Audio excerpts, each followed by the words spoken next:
Welcome to A.D.A.P.T, your personalized AI coaching program. You upload a massive document to an AI. You ask it a question. It gives you a confident answer, but completely misses a critical detail, sitting right there on page 87. This is context rot, and it is why AI forgets your large documents. The good news, there is a fix. So, let's get straight into it. So like if you upload a massive, say, 1,500-page financial report into an AI, you'd expect it to remember the data right in the middle, like on page 750, right? Today, we are taking a deep dive into some materials curated by Prashant Agarwal for A.D.A.P.T, that's his business-first applied AI coaching program, just to uncover this massive hidden gap between the context windows AI companies advertise and what actually gets lost in the dark. Yeah, it really is kind of the defining illusion of enterprise AI right now, because we constantly see these vendors boasting about a 1 million token context window, but... Wait, what does 1 million tokens actually look like for a regular business user?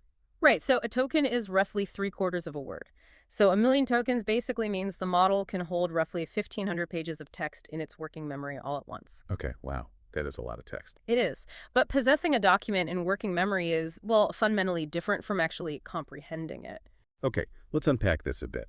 Because if the architecture of these large language models relies on, that self-attention thing to connect every single token, shouldn't it mathematically treat a fact on page 700 exactly the same as a fact on page 1? Like, does it actually read every word perfectly? Well, in theory, yes. But in practice, the math totally breaks down at scale. It's because of how those attention mechanisms distribute computational weights across such a massive sequence. Those just gets overloaded. Exactly. The model anchors really heavily on the most recent token, so the end of your document and the initial instructions at the very beginning. The mathematical weight given to the middle simply gets drowned out by the sheer volume of competing data. Ah, I see. So what does this all mean for us? Essentially, it's like a human cramming for a test, right? You remember the first chapter and the last chapter? Yeah. But everything in the middle is just a total blur. So much for that 10 million token claim. Yeah, that U-shaped attention pattern is exactly what drives this phenomenon called context rot. As you feed the model more and more information, the quality of its output degrades long before it ever hits that advertised limit. Wait, really? What does that look like in practice? You start seeing missed retrievals or hallucinated details. Sometimes the model just completely abandons its earlier reasoning chains. Honestly, the effective usable capacity is often closer to maybe 60 or 70% of that advertised maximum. Oh, wow. Okay, but if the mathematical weights are already failing in the middle of just a single document, how are consumer chatbots like, ChatGPT or Claude handling our endless month-long chat histories? Because I definitely noticed them forgetting constraints I said 3 weeks ago. Yeah, they use a trick called auto-compaction. Auto-compaction, right. To keep compute costs down and make the interface snappy, consumer chatbots secretly summarize your older messages as the chat gets longer. So they literally just deleting the nuances. Pretty much. You feel like you have this infinite continuous context, but those background summaries continuously strip away crucial details. It's really just an illusion of a massive context window. Which means if I'm doing, say, a rigorous legal analysis or a massive code-based review where every single variable matters, a consumer chatbot's auto-compaction is going to silently sabotage the work. Precisely.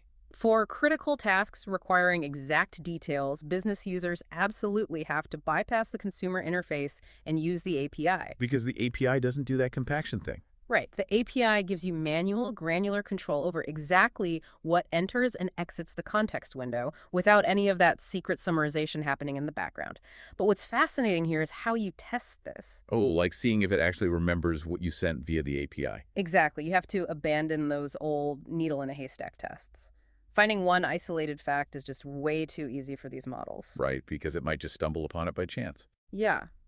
True verification requires multi-retrieval benchmarks like MRCRV2, which basically ask the AI to find and connect multiple facts hidden across that whole million token expanse. Got it. Which forces it to do what exactly? It forces the AI to find 8 separate hidden facts across 1 million tokens and connect them together logically. And let me guess, they fail. Miserably. I mean, multi-step reasoning across massive data breaks the AI's attention mechanism. That Llama Scout model, claiming 10 million tokens, it scores only 15.6% on those rigorous tests. Wow, 15%. We really need to adapt our workflows.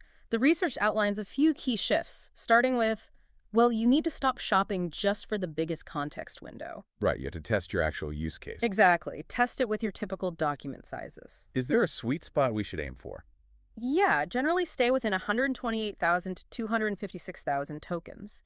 The architecture of most models handles that range reliably without triggering that U-shaped drop-off we talked about. Okay, good to know. Though if you absolutely must do retrieval-critical tasks on larger documents, Claude Opus 4.6 currently leads the pack. It gets over 78% accuracy at 1 million tokens. Got it. And instead of just dumping a 10-year archive into the prompt, we should be doing, I think the term is context engineering. Precisely. You need to curate exactly what the AI sees. Summarize and organize the data yourself before injecting it. A tight, highly relevant prompt will always beat relying on massive memory. That makes total sense. Which actually leaves us with a really interesting thought to ponder. If expanding AI memory just creates more of this context rot, maybe the future of AI isn't about infinite data dumping at all. Right. Maybe it's something else entirely. Yeah, maybe it's about teaching AI how to actively take notes and build its own references, just like a human expert would. So next time your AI forgets a crucial detail, just remember, even the most advanced models in the world still struggle to read the middle of the memo. This is A.D.A.P.T, your personalized AI coaching program. If you've enjoyed listening to this podcast, visit adaptaicoaching.com to understand how AI can upgrade your or your team's productivity. Keep learning and keep being curious.